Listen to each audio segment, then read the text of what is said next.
सबों को जय यीशु। हम लोग न्यू द्वारसपल्ली के क्रूसफील्ड बच्चे आप लोगों के सामने एक झांकी प्रस्तुत करने जा रहे हैं।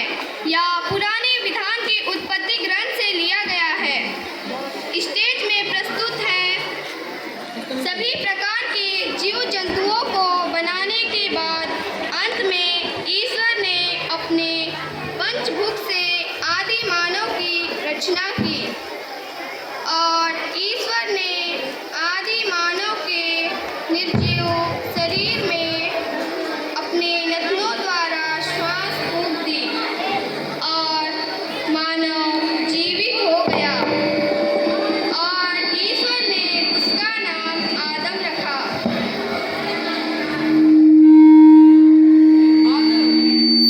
सृष्टि हमने तुम्हारे लिए बनाई है और तुमने हमने सृष्टि के लिए तुम वाटिका के हर वृक्ष के फल खा सकते हो, लेकिन वाटिका के बीचों बीच वाले वृक्ष के फल नहीं खा सकते हो, क्योंकि यह ज्ञान का वृक्ष है, अच्छाई और बुराई का ज्ञान का वृक्ष। अच्छाई और बुराई का ज्ञान हो जाने पर भी मनुष्य बुराई की तरफ भागेगा। यह मेरा आदेश है कि यदि इसका फल खाओगे तो मृत्यु को प्राप्त हो जाओगे।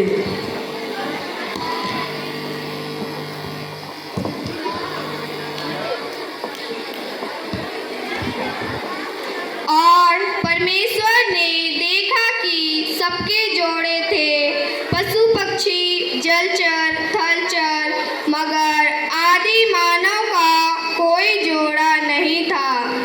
आदि मानव अकेला था और शायद इसी कारण उदास था। तो ईश्वर ने उस पर एक गहरी नींद व्याप्त कर दी और वह गहरी नींद में था। तो उसी के पसली से ईश्वर ने नारी की रचना की। आदम, इसका नाम क्या होगा? इसका नाम नारी होगा, क्योंकि यह तो नर से निकाली गई है।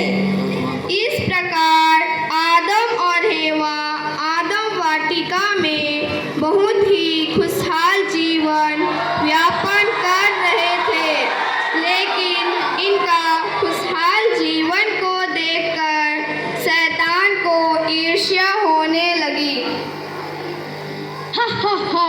इनका जीवन तो कितना सुखमय और आनंदमय है। यह बहुत ही अच्छा जीवन जी रहे हैं। नहीं, इनको मैं अपने जाल में फंसाकर इनको पाप की ओर धकेलकर इनका जीवन में अंधकारमय कर दूंगा। हेवा, क्या ईश्वर जानता है यदि तुम उस वृक्ष के फल को खाओगे? ईश्वर ने मना किया है कि तुम्हें किसी वाटिका का वृक्ष का फल मत खाना।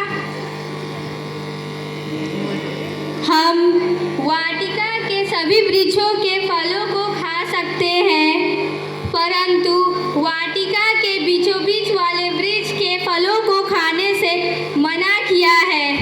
यहाँ तक कि स्पर्श तक नहीं करना है, नहीं तो हम मर जाएंगे। ईश्वर जानता है यदि तुम इस वाटिका के वृक्ष को फल को खाओगे तो तुम ईश्वर के बराबर बन जाओगे और तुम्हें भले बुरे का ज्ञात हो जाएगा। खा के देखो, बोलो। यह फल कितना स्वादिष्ट और कितना मीठा है, खाकर तो देखो।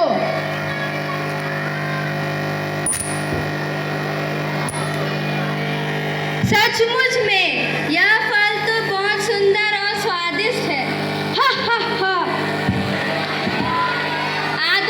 आदम, लो तुम भी खाओ। पीछे का खाना इधर।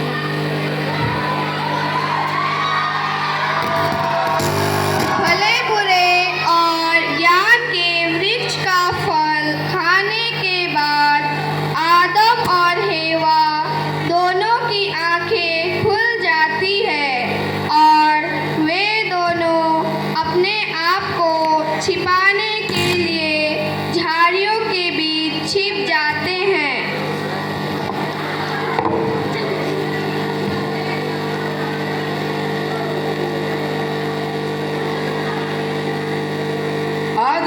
आदम, तुम कहाँ हो?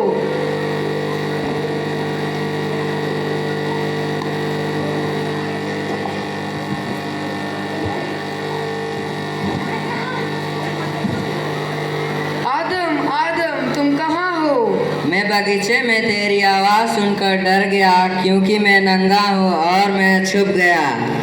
किसने तुम्हें बताया कि तुम नंगे हो?